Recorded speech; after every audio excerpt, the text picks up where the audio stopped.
What's going on, my fellow Jedi and Padawans? Welcome back to another Jedi gaming video. Thank you guys so much for coming back to the channel, and if you guys are new, welcome. New season in Destiny 2 today, starting with Season of the Plunder. We're talking about pirates here. This is a great way to start the season with a banger video about our new 6-man activity, the Ketchcrash. But before we get into that, we do have a banger giveaway right here for a monitor that's 144 hertz from Pixio. This thing has that 1 millisecond refresh rate. Absolutely gnarly. You will never miss a thing in your games. So make sure to go down below in the description, follow the links to enter into this giveaway for this amazing monitor right here.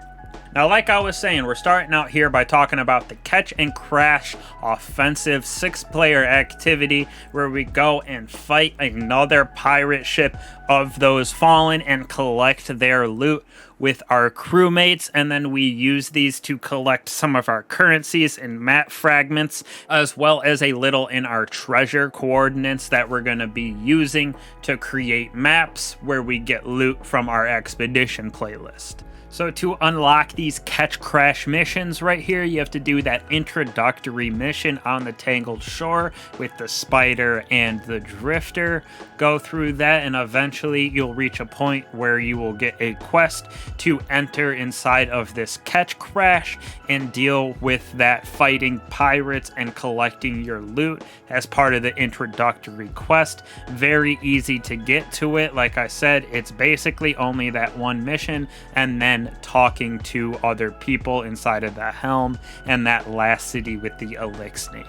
Now, as you can see in the gameplay right here, going through the Ketchcrash, we're going through a lot of different sections, about 4 different phases within this activity, but they are super interesting since we're doing a 6-man activity with the help from Spider and the Elixni. Now, to start out the first phase, we have to align the cannons to actually fight the enemy pirate ship and disable it so we can go board that ship. To do this, we wipe out a plethora of enemies that keep coming from the fallen skiffs and they keep dropping down. So we fight those off, and on the 4 corners of the platform that we are on, there will be plates that we stand on to actually activate and align the cannons, where we kind of like we did inside of the Grasp of Avarice dungeon, shoot some of those servitors that we turned into bombs at the other ship, eventually disabling it after we wipe out a certain amount of enemies and shoot all of those bombs at the enemy ship. Once we do that step, we actually go and attack the other ship through one of those grav cannons, where we'll have to do a couple different tasks in attacking the ship and destroying something in a fashion, whether that be with scorch cannons or we defeat a certain enemy and they will drop little bombs and then we can throw those at canisters, and there will be a certain amount around at the room that we are in. Now, I've had 2 different versions so far, like I said, with the scorch cannons and then as well as picking up bombs, and you can tell what you're going to have to throw these bombs at or shoot the cannons because they're glowing in a type of purple inside of the rooms, and that is our second phase of this when we are attacking the ship. Now, we also had a thing where we have to destroy 2 different walkers in our third phase. This kind of takes into account what we used before with the scorch cannons.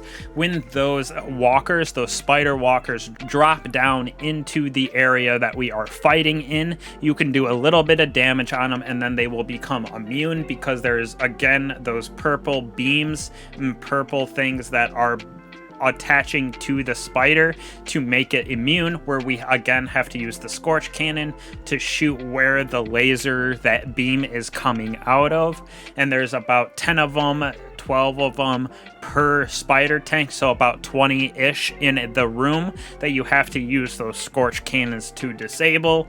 Then when you do that, you are actually able to defeat the spider tanks the normal way by breaking off their legs and getting the back of their head to open up where that crit spot is, and we can finish our DPS. But you do have to make sure that you are shooting all of those purple laser beams so we can actually do DPS on those spider tanks. Now, for me, those were both of my second and third phases. So like I said, some type of attacking the ship and dealing with its enemies in various fashions. And then once we dealt with those two spider tanks, we move on to the boss, I-1. It's one of those gigantic shanks that we've dealt with before, and it has a nice mechanic to it where we wipe out some enemies, do damage on the boss, and then we have to actually become unimmune because it summons about 15 little servitors that shoot that purple beam at it like it does with other enemies, which makes that gigantic shank immune.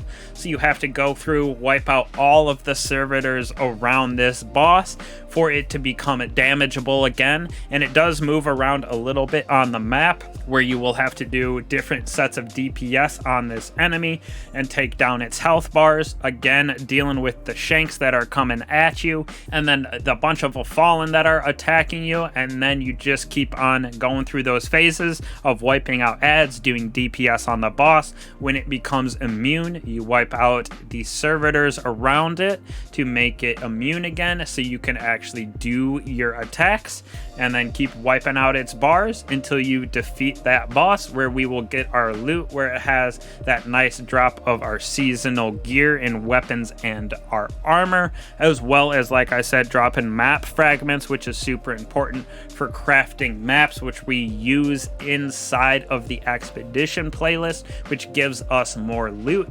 And then we in turn use that to collect those relics and artifacts from the hideouts in the different sets that we're gonna have. I think 8 of them this season for collecting those artifacts for the helm, dealing with this new threat here inside of Aramis coming back and rallying her forces. So it is a very quick, about a 9-minute runs for this to get some pretty good seasonal loot, get some seasonal currency, which we're using in a lot of different fashions this season, it seems like. And then we are able to upgrade and actually do a lot of different things in the coming weeks inside of the Ketchcrash with summoning allies via spider, depending on what we have upgraded at the helm, with the star chart table and completing those bounties. So hopefully this helped you guys unlock and go through this first iteration of the Ketchcrash. I'm sure it's not going to be much different besides having a different boss in the end. Instead of the shank, there might be something else, a servitor, something along the fallen line in their captain. So thank you guys so much again. We got a lot coming at you this week and next week with the release of this season, builds, and everything new that we got to go over with Arc 3.0. So hopefully y'all can get to grinding. I'll catch you in the next one. Peace.